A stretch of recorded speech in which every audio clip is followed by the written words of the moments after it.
아침에 나로 주의 인자한 말씀을 듣게 하소서.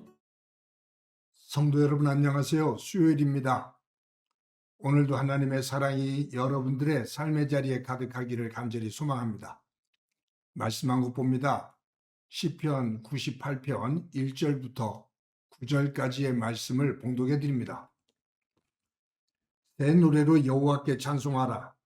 그는 기이한 일을 행하사 그의 오른손과 거룩한 팔로 자기를 위하여 구원을 베푸셨음이로다. 여호와께서 그의 구원을 알게 하시며 그의 공의를 문 나라의 목전에서 명백히 나타내셨도다. 그가 이스라엘의 집에 베푸신 인자와 성실을 기억하셨으므로 땅끝까지 이르는 모든 것이 우리 하나님의 구원을 보았도다. 온 땅이여 여호와께 즐거이 소리칠지어다. 소리내어 즐겁게 노래하며 찬송할지어다. 수금으로 여호와를 노래하라. 수금과 음성으로 노래할지어다. 나팔과 호각 소리로 왕이신 여호와 앞에 즐겁게 소리칠지어다. 바다와 거기 충만한 것과 세계와 그 중에 거주하는 자는 다 외칠지어다. 여호와 앞에서 큰 물은 박수칠지어다. 산악이 함께 즐겁게 노래할지어다. 그가 땅을 심판하러 임하실 것이미로다. 그가 의로 세계를 판단하시며 공평으로 그의 백성을 심판하시리로다. 아멘. 사도행전 16장에 보면 사도 바울이 복음을 증거하는 내용이 나오는데 마게도냐, 그러니까 유럽 지역으로 처음 건너가서 복음을 증거하는 장면이 나옵니다.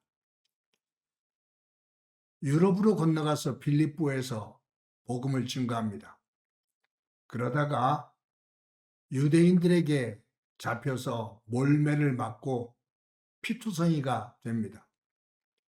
그리고 감옥에 갇히죠. 사도행전을 쭉 읽어보면 바울은 유럽 지역으로 건너가서 복음을 증거할 생각이 전혀 없었습니다. 그는 소아시아 지역으로 가서 복음을 증거하기를 원했습니다. 그런데 계속해서 계획했던 일들이 막히는 겁니다. 바울이 드로아라는 곳에 머물게 됐는데 그때 환상 하나를 보게 됩니다. 마게도냐 청년 한 사람이 환상 가운데 나타나서 손짓을 하면서 이리로 와서 우리를 도우라 라고 말합니다. 그 환상을 본 바울은 하나님께서 유럽 지역으로 마게도냐 지역으로 건너가서 복음을 증거하기를 원하시는 거구나 라고 결론을 내리고 배를 타고 마게도냐로 건너갑니다. 이것이 복음이 유럽 지역으로 처음 증거되어지는 과정이죠. 마게도냐 지역으로 건너가서 가장 먼저 들린 곳이 빌립보라는 곳입니다. 이곳에서 복음을 증거하다가 그처럼 두들겨 맞고 그리고 억울하게 잡혀서 감옥에 갇힌 겁니다. 이때 동행했던 사람이 실라라는 사람이거든요. 그래서 바울과 실라가 두들겨 맞고 피투성이가 되어서 감옥에 갇혔습니다.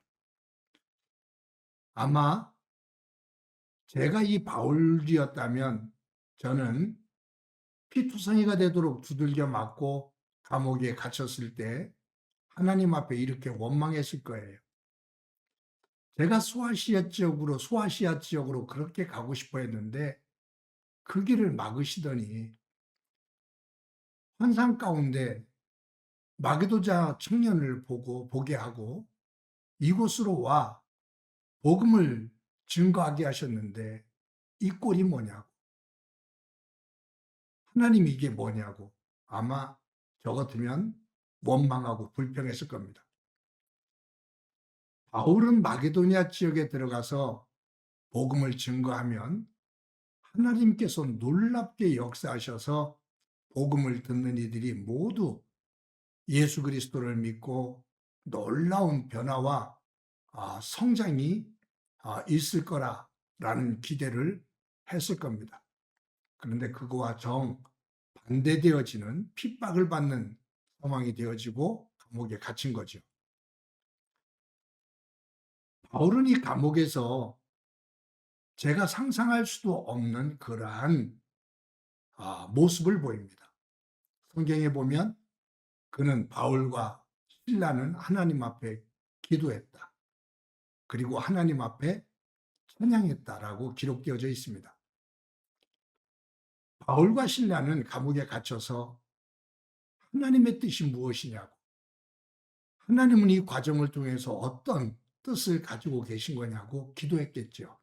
그러다 성령의 감동 속에서 분명히 하나님께서 이 과정을 통해서 뜻하시는 바가 있을 거라는 확신이 들게 되고 두 사람은 그 자리에 무릎을 꿇고 앉아 함께 찬양을 하기 시작했습니다.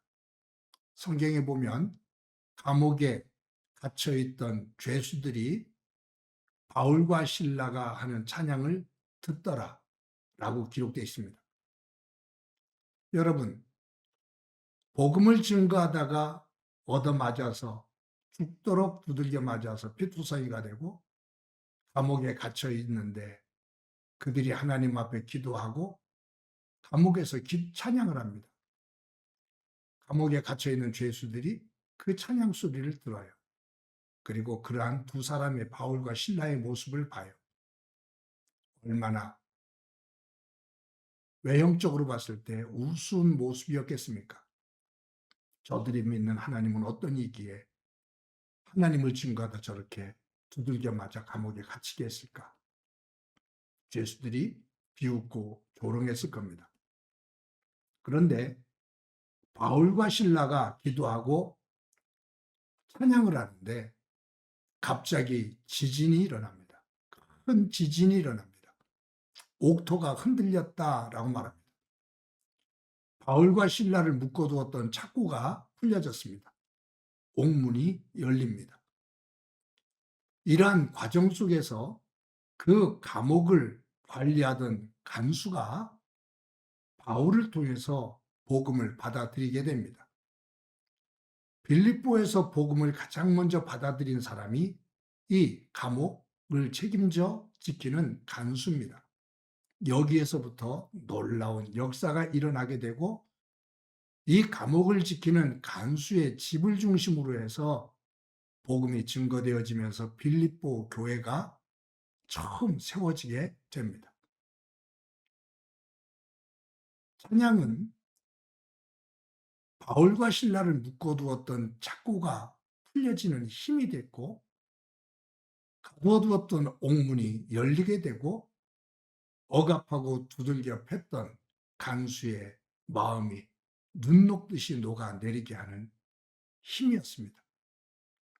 찬양할 수 없는 곳에서 찬양하는 바울과 실라. 그 찬양을 받으신 하나님께서 놀라운 능력을 통해 구원의 길을 열어주시고 복음을 증거하는 그 길이 열어지게 됩니다. 찬송의 힘입니다. 찬송은 정말로 놀라운 힘을 가지고 있습니다. 여러분, 오늘 본문인 시편 98편 1절에 보면 시인은 이렇게 노래합니다. 새 노래로 여호와께 찬송하라.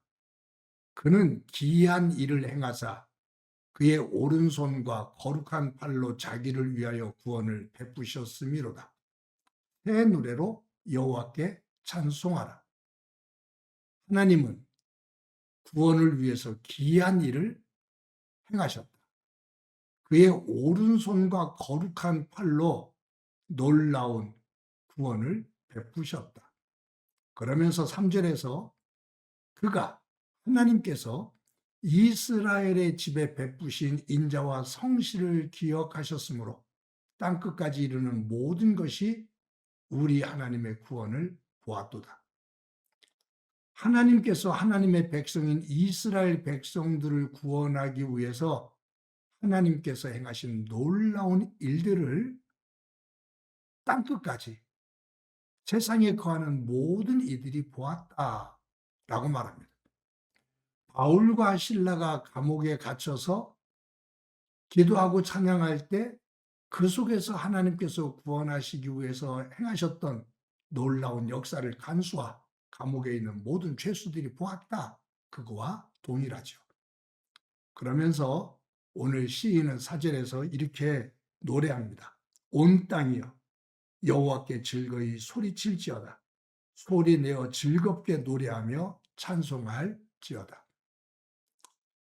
사랑하는 성도 여러분, 다시 한번 말씀드리면 찬양은 하나님의 놀라운 능력, 하나님께서 행하시는 놀라운 능력, 주신 말씀처럼 하나님께서 베풀어 주시는 그 오른손, 하나님의 큰 팔, 그것이 하나님의 백성을 위해서 들려지는 곳, 그곳은 찬양하는 곳입니다. 찬양이 있는 곳입니다. 찬양이 있는 곳에 하나님의 오른손과 하나님의 큰 팔이 높이 들려집니다.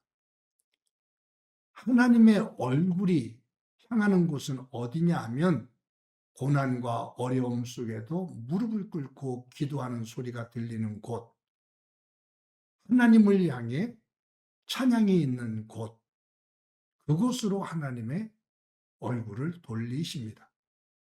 그리고 하나님의 오른손과 큰 팔을 그들을 위해 높이 드십니다. 찬양은 하나님께 기쁨이 됩니다. 하나님께 영광이 됩니다.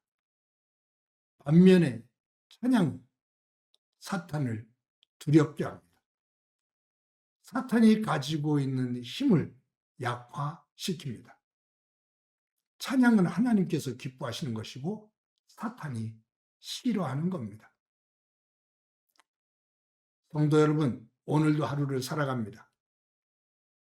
하나님께서 저와 여러분들의 삶의 자리에 행해 주신 놀라운 은혜, 오늘도 하나님께서 베풀어 주실 놀라운 은혜를 깨닫고 새 노래로 여호와께 찬송하는 가운데 바울과 실라의 찬양이 옥문이 열리고 착고가 풀렸던 것처럼 우리를 얽어매고 있는 모든 것들로부터 풀려지고 힘을 내려놓는 복된 날이 되어지기를 간절히 소망합니다. 한번 기도합니다.